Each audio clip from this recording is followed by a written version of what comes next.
Hello friends, welcome back to our channel. రామరాజుని అందరి ముందు అవమానించిన భద్రావతి చెంప పగలగొట్టిన రామరాజు కన్న తండ్రి. అసలు ఏం జరిగిందో తెలుసుకోవాలంటే ఈ వీడియోని ఎక్కడా స్కిప్ చేయకుండా చివరి వరకు చూడండి. ఇక స్టోరీలోకి వెళ్ళినట్లయితే, సాగర్ నర్మద ఇంట్లో నుండి వెళ్ళిపోవడంతో రామరాజు, వేదవతి అందరూ కూడా చాలా బాధపడుతూ ఉంటారు.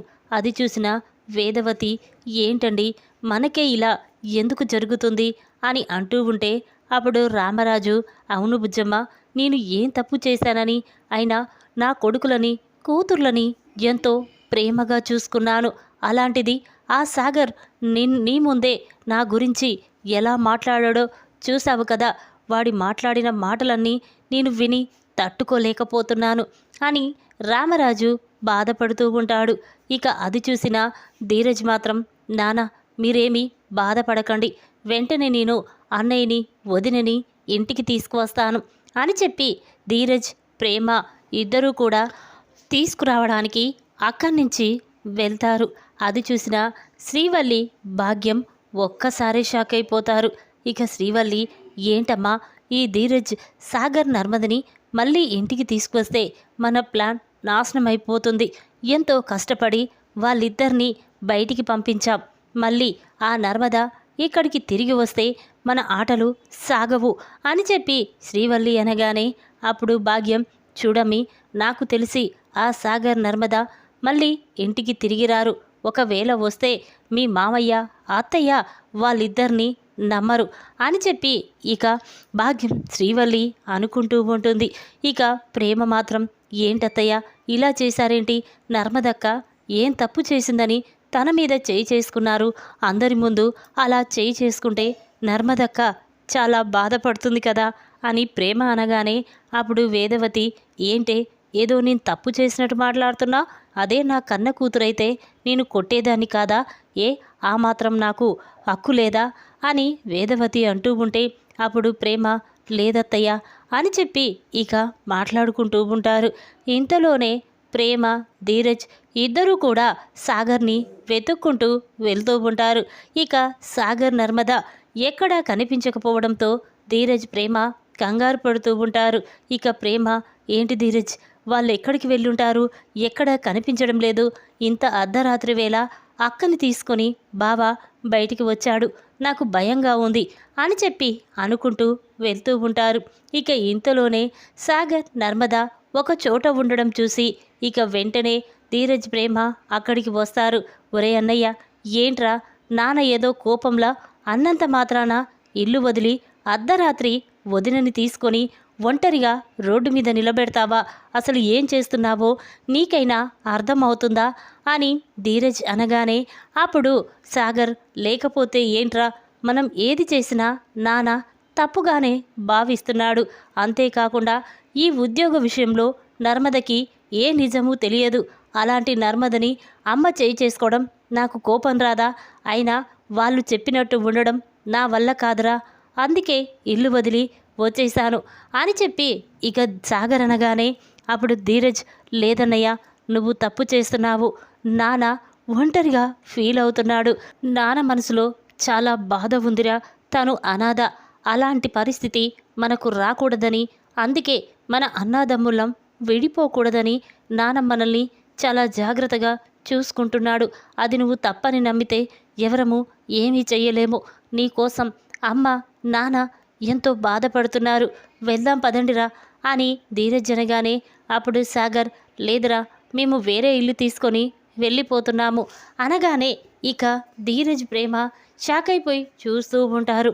ఏంట్రా, నువ్వు ఇంట్లో నుండి వెళ్ళిపోయి వేరే ఇంట్లో ఉంటావా, ఏం మాట్లాడుతున్నావురా, ఏదో కోపంలో నాన్న నిన్నొక మాట అన్నంత మాత్రాన నువ్వు ఇంటి వదిలి వెళ్ళిపోవడమేంట్రా, నువ్వు చేస్తుంది తప్పు, వెళ్దాం పద అని ధీరజ్ అనగానే, అప్పుడు నర్మద, చూడు సాగర్, నువ్వు చేసింది తప్పు, అది నువ్వు కప్పిపుచ్చుకొని ఇప్పుడు అందరి ముందు నీ నిజం బయటపడిందని, మామయ్య, అత్తయ్య ఏదో నిన్ను ఒక మాట అన్నారని నువ్వు శాశ్వతంగా ఆ ఇంటితోని విడిపోయి బయటికి వస్తావా, వద్దు సాగర్, మనం ఇప్పుడు ఇంట్లో నుంచి వెళ్ళితే ఇక మనకు ఎలాంటి మన వాళ్ళు అనేటోళ్ళు ఉండరు, ఒంటరి వాళ్ళం అయిపోతాం. వద్దు, వెళ్దాం పద సాగర్ అని నర్మద కూడా అంటూ ఉంటుంది. ఇక ఆ మాటలు విన్న సాగర్ సైలెంట్గా ఉంటాడు. ఇక ధీరజ్ మాత్రం పదరా వెళ్దాం పద అని చెప్పి ఇక సాగర్ నర్మదని ఇంటికి తీసుకువెళ్తారు. హాల్లోకి వెళ్ళి అమ్మ, నాన్న, అన్నయ్య అని పిలుస్తూ ఉంటారు. ఇక ఆ మాటలు విన్న అందరూ బయటికి వస్తారు. ఇక శ్రీవల్లి నర్మద సాగర్ మళ్ళీ తిరిగి రావడం చూసి ఒక్కసారి షాక్ అయిపోతుంది. ఇదేంటి, నర్మదా సాగర్ చాలా కోపంగా ఇంట్లో నుండి వెళ్ళిపోయారు, మళ్ళీ ఇంటికి తిరిగి వచ్చారు. ఇప్పుడు సాగర్ ఉద్యోగ విషయం మావయ్య ముందు నేనే బయట పెట్టానని నర్మదకి తెలిసిపోతే ఇక నా పని అయిపోయినట్టే. అమూల్య విషయంలో నా నిజ స్వరూపాన్ని కూడా మావయ్య ముందు బయట పెడుతుంది అని చెప్పి శ్రీవల్లి కంగారు పడుతూ, అదేంటి సాగర్, ఎంతో కోపంగా ఇంట్లో నుంచి వెళ్ళిపోయావు, మళ్ళీ తిరిగి వచ్చావేంటి అని శ్రీవల్లి అనగానే ఆ మాటలు విన్న వేదవతికి చాలా కోపం వస్తుంది. ఏయ్ శ్రీవల్లి, ఏం మాట్లాడుతున్నావు? నా కొడుకుని తిట్టినంత మాత్రాన నా కొడుకు వెళ్ళిపోతే మళ్ళీ ఇంటికి తిరిగి రాకూడదా? చూడు, ఎప్పుడు ఏం మాట్లాడాలో చూసి మాట్లాడు అని వేదవతి అనగానే ఇక భాగ్యం, అమ్మడు నువ్వు సైలెంట్గా ఉండే, లేకపోతే ఆ నర్మద మనల్ని ఏదో ఒకటి చేస్తుంది అని చెప్పి భాగ్యం అంటూ ఉంటుంది. ఇక సాగర్ మాత్రం చాలా బాధపడుతూ ఉంటాడు. అది చూసిన రామరాజు, ఒరే సాగర్, ఎందుకురా ఇలా చేశావు? నేను ఏం తక్కువ చేశాన్రా నా మీద ఇంతలా నువ్వు కోప్పొస్తున్నావు? చూడు, నా కొడుకులు చాలా సంతోషంగా ఉండాలి, నాలాగే నా కొడుకులు కాకూడదని మిమ్మల్ని కంటికి రెప్పలాగా కాపాడుకున్నాను. అలా చెయ్యడం నా తప్ప? చూర్రా, ఇక నుండి మీరు ముగ్గురు ఇష్టం వచ్చినట్టు ఉండండి, మీకు నచ్చిందే చెయ్యండి అని చెప్పి రామరాజు ఇక గదిలోకి వెళ్ళిపోతాడు. అది చూసిన నర్మద చాలా బాధపడుతూ ఉంటుంది. ఇక వెంటనే రామరాజు గదిలోకి వెళుతుంది. నర్మదను చూసిన వేదవతి మాత్రం చాలా బాధపడుతూ తన మనసులో, నిజంగానే నర్మదకి ఏదైనా తెలిస్తే వెంటనే నాతో చెప్పేది, కానీ సాగర్ ఉద్యోగం గురించి నర్మదకి తెలియనట్టుంది. పాపం నేను నర్మద మీద చేయి చేసుకున్నాను అని బాధపడుతూ ఉంటుంది. ఇక నర్మదను చూసిన రామరాజు సైలెంట్గా ఉంటాడు. వెంటనే నర్మద రామరాజు కాళ్ళు పట్టుకొని, మామయ్య, సాగర్ నన్నుని క్షమించండి, నేను ఏ తప్పు చేయలేదు మామయ్య, నిజంగా చెప్తున్నాను, నేను మా అమ్మా నాన్నల మీద ఒట్టేసి చెప్తున్నాను, సాగర్ ఉద్యోగానికి లంచం ఇచ్చి కొన్నాడ విషయం నాకు తెలియదు, నిన్ననే నాతో చెప్పాడు. కానీ వనజ గారికి డబ్బులు ఇవ్వకపోతే మళ్ళీ ఆ వనజ గారు ఇంటికి వచ్చి మీ పరువు ఎక్కడ తీసేస్తుందని ఏమీ తెలియక, ఆలోచించే టైం కూడా లేక నా నగలు తాకట్టు పెట్టి ఆ డబ్బు తెచ్చి వనజ గారికి ఇచ్చాను మావయ్య. నిజం మావయ్య, నన్ను నమ్మండి, అదే మీ కూతురైతే క్షమించరా మావయ్య, నేను చెప్పిన మాట వినరా అని నర్మద బాధపడుతూ ఉంటుంది.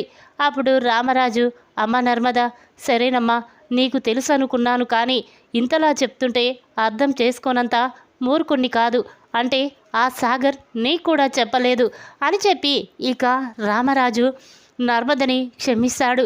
ఇక వేదవతి కాళ్ళు పట్టుకొని, నిజమత్తయ్య, నిజంగా చెప్తున్నాను, నాకు ఈ విషయం తెలియదత్తయ్య అనగానే వేదవతి నర్మదని హగ్ చేసుకొని, అమ్మ నర్మద, నిన్ను కొట్టినందుకు నాకు కూడా చాలా బాధగా ఉందమ్మా.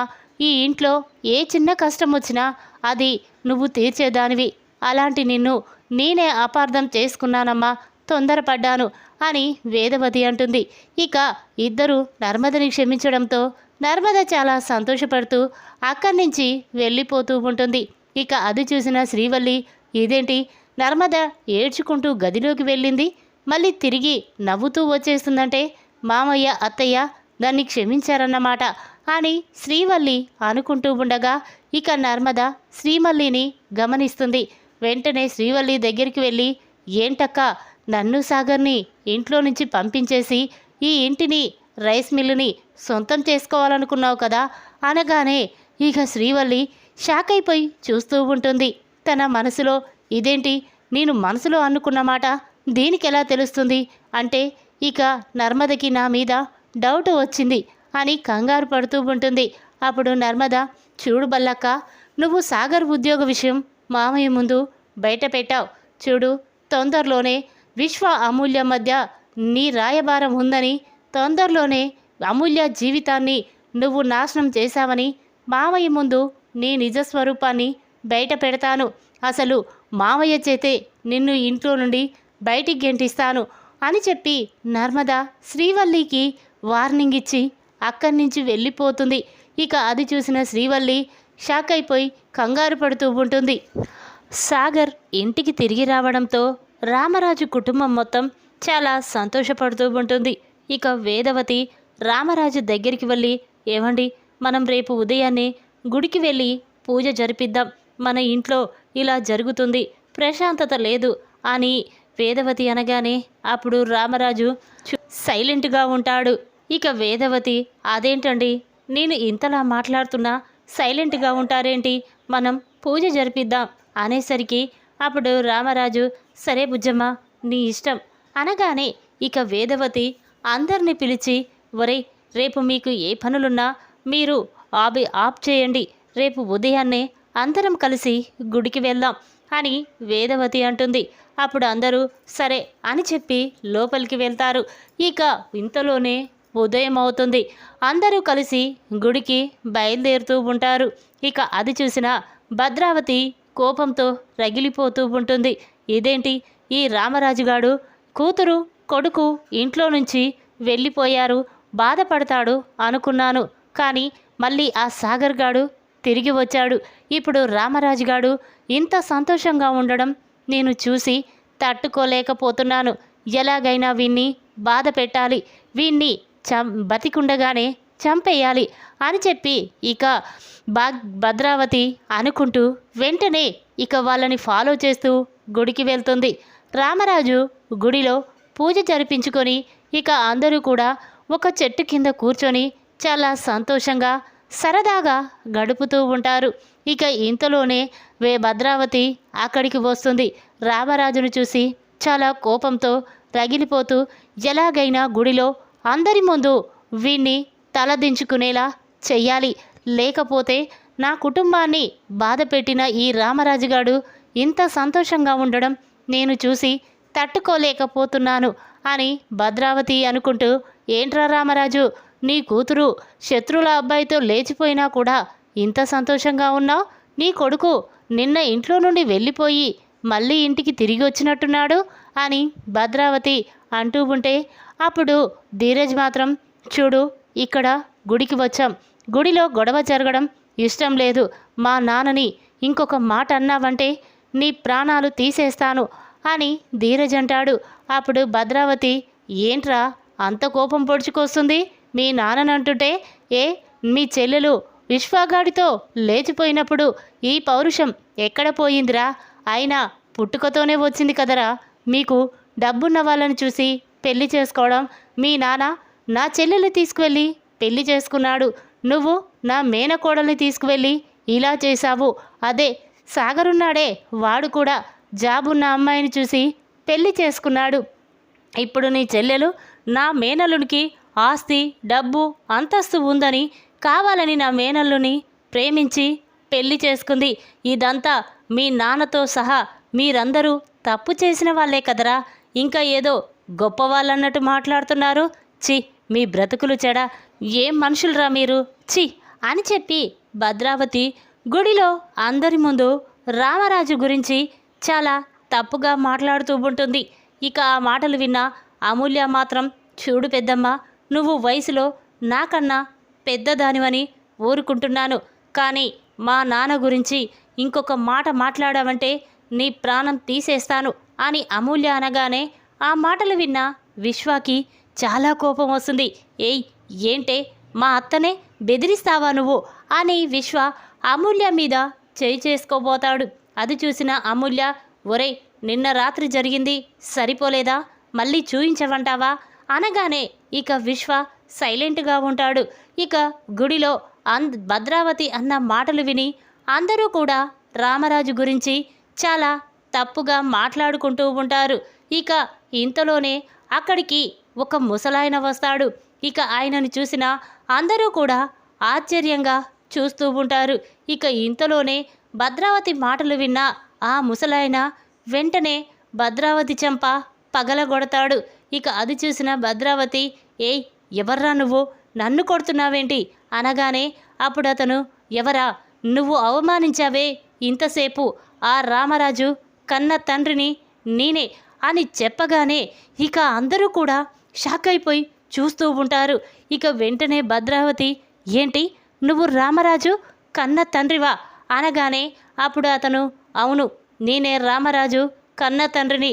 ఇన్ని రోజులు నా కొడుకుని ఒక అనాథ అని, తనకు ఎవరూ లేరని, అనాథ వెధవని అందరూ నా కొడుకుని అవమానిస్తున్నారు. కానీ నా కొడుకు అనాథ కాదు. నాకు 3 కొడుకులు, నాకు 2 అమ్మాయిలు. నా కొడుక్కి కూడా ఒక కుటుంబం ఉంది. ఇంకొకసారి నా కుటుంబం గురించి తప్పుగా మాట్లాడావంటే నీ ప్రాణం తీసేస్తాను అనగానే ఇక భద్రావతి, మరి ఇన్ని రోజులు నీ కొడుకు గురించి నువ్వు అడగలేదేంటి? నీ కొడుకే నేను అనాథని, నాకు ఎవరూ లేరని మా ఇంట్లో ఎన్ని రోజులు పాలేరు పనిచేశాడు అనేసరికి అప్పుడు ఆ ముసలాయన, చూడు నా కొడుకు 40 సంవత్సరాల క్రితం ఒక జాతరలో తప్పిపోయాడు.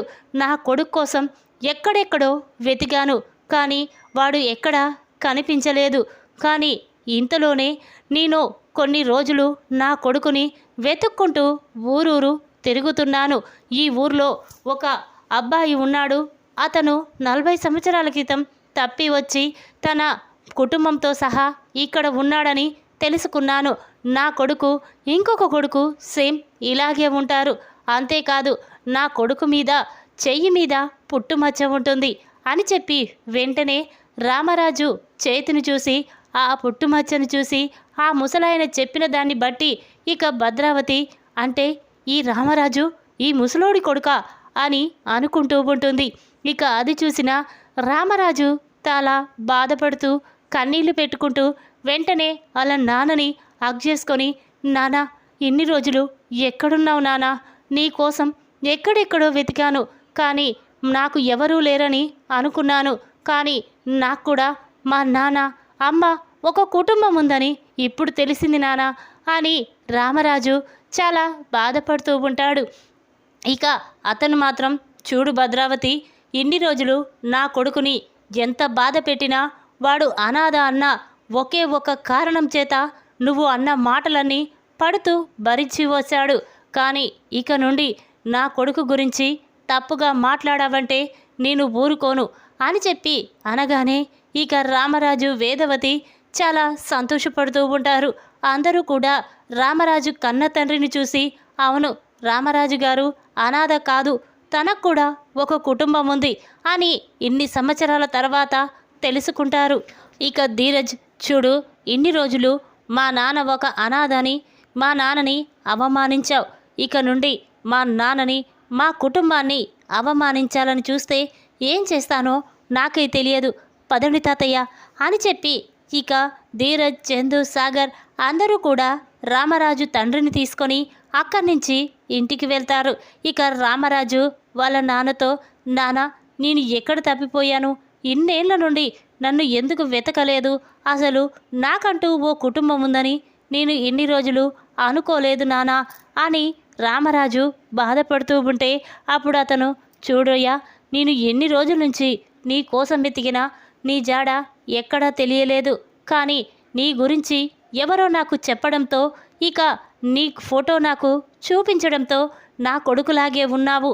అయినా ఆ పుట్టుమచ్చ ద్వారా నా కొడుకో కాదో తెలుసుకోవచ్చని నేను ఇక్కడికి వచ్చాను అని చెప్పి అనగానే ఇక రామరాజు, నాన్న నాకు చాలా సంతోషంగా ఉంది.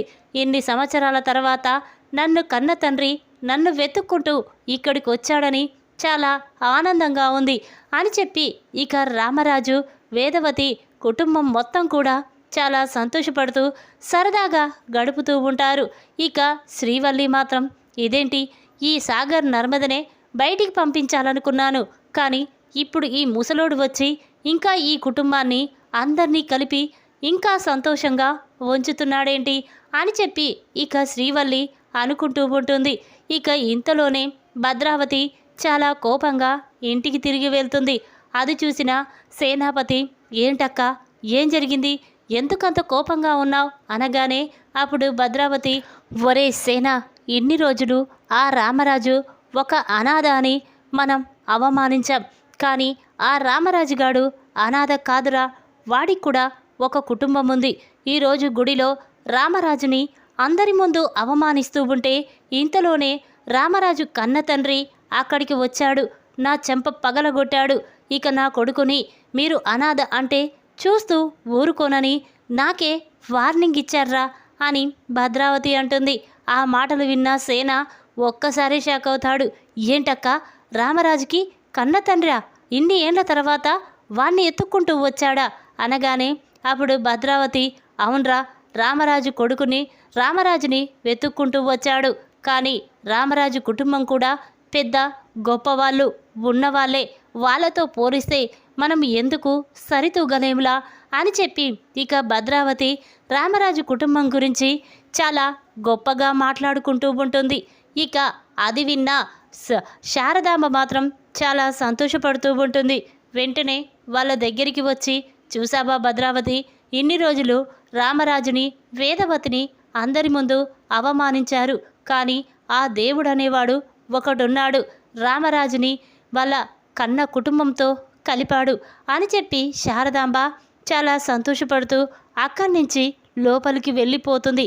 ఇక రామరాజు కన్న తండ్రి తిరిగి రావడంతో భద్రావతి సేనాపతి కోపంతో రగిలిపోతూ ఉంటారు. ఒరేయ్, ఆ రామరాజు గారిని అందరి ముందు అవమానించి బాధపట్టి మళ్ళీ గుండె పగిలి చచ్చేలా చెయ్యాలనుకున్నాను.